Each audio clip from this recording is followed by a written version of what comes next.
Good morning, HoustonFloorDaily.net, and I'm Kemp Harr. This morning my guest is Dean Thompson, the president of the RFCI, the Resilient Floor Covering Institute. Dean, how you doing?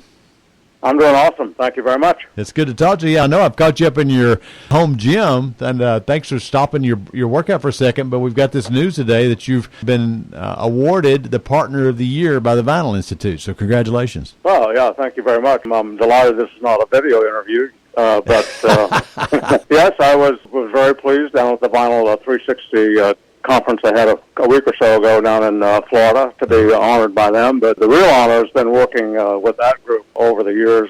And I should comment up front that early on in my role at RFCI, it became really clear that one of the real components of what we work on I refer to as issues management, and these are issues that can emanate anywhere from the federal governmental agencies, from state governments, from non-governmental entities, activist groups. So RFCI really has obviously a direct responsibility to take on those issues related to flooring, but even on a more broader perspective, we also have to lend a voice to those issues that affect manufacturing in general, because our flooring folks are impacted by any sort of issue that may impact manufacturing overall. Yeah. And from the perspective of leveraging our work on issues management, I've decided a few years ago that one way to make RFCI, a small organization, a lot stronger is to form strategic relationships with organizations like the Vinyl Institute, the National Association of Manufacturers, the American Chemistry Council, and a good half dozen others. And that's proven to be a really, really good success for us. But the one that overridingly is so important to us is the Vinyl Institute, because, as I like to say, we're really connected at the hip in them because of the PVC molecule is really important to our industry. So we look to them to provide great guidance and leadership. Their membership includes the PVC resin producers, so we have a direct link with them, and many of those are also members of RFCI, by the way. Through the VI, we're able to, really work on some of those really important issues, whether it's taxes on PVC or restraints on PVC manufacturing or whatever it might be. So they're a fantastic partner with great leadership, and we've really benefited a lot, and we'll continue to benefit from that. Yeah, they keep an eye. One of the most important things they do is they keep an eye on what's going on in Washington. So it's a real strong partnership that you need there because, hey, let's face it. It came out. I was with you in your Scottsdale meeting just a few weeks ago, and a couple news items came out of there is that there's a real strong chance that the resilient flooring industry from a dollar perspective, will pass carpet in the next couple of years. So, it's a major surface type for flooring. It's the fastest growing. So, we don't need Washington to be putting any taxes on it, do we? Exactly. I also like to say, and I remind our members of this, we've seen tremendous growth in our industry. But, Kemp, along with tremendous growth become tremendous responsibility. And it's responsibility to make sure that we do keep an eye on whatever it might be that could stand in the way of our manufacturers growing or having the opportunity to compete more effectively in the market. Yeah. So that's really, really important to us. And, of course, the larger we get, the more important all of those things become. Yeah, another little news item that came out of your meeting, and I want to echo it again here, that the price of PVC since January,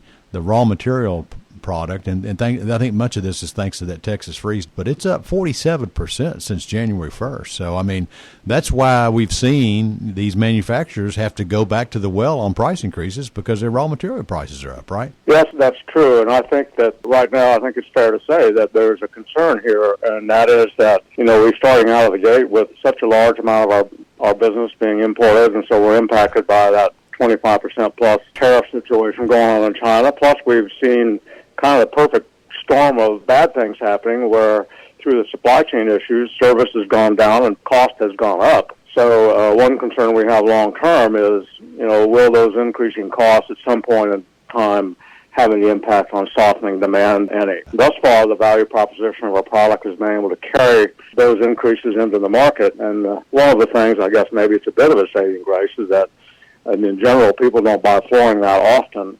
So when they do, they need it, and they're not as sensitized to previous pricing as they might be when they're going to the grocery store these days. So we have a little bit of an advantage there, but still, I think from a cost perspective, we do have some concern about that for sure.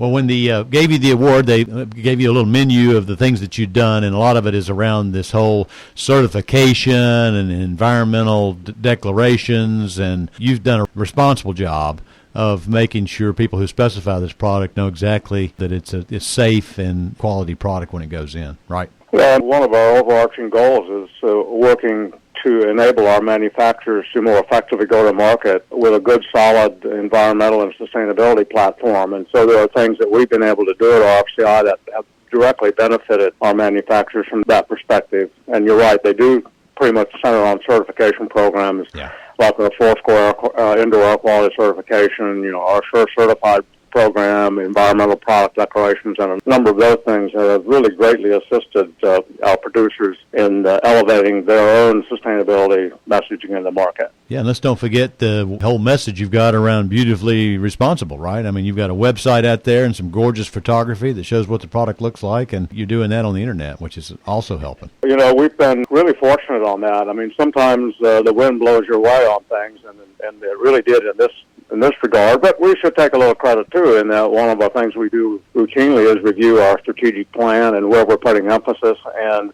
in 2019, we did that review, and it became really clear from our membership and our discussions that as our segment has grown, it was necessary for us to take the responsibility to make sure that we are in control of our message in the market. And so we did some work, and the board agreed to make some investment in some strategic marketing development work. So we brought in a group called the Shelton Group to go out and evaluate our messaging in the market, and we found that just because of the tremendous impact of social media, the messaging out there today comes from a lot of directions, and we weren't really quite as in control as we wanted to be. So we saw that as a positive opportunity for us, and so we went to work and developed a really, really great notion around Beautifully Responsible, which has 3 messaging components to it that seem to resonate really well with the market. Mindful manufacturing. And then number 2, we had part of our message is Living Well, which is all about health. And as it really turned out, and this was the good fortune part of it, that component of our messaging, Living Well, has resonated extremely well in the market, and a little bit of a silver lining, maybe, if you want to say it that way, out of the pandemic. And that certainly elevated the interest of consumers.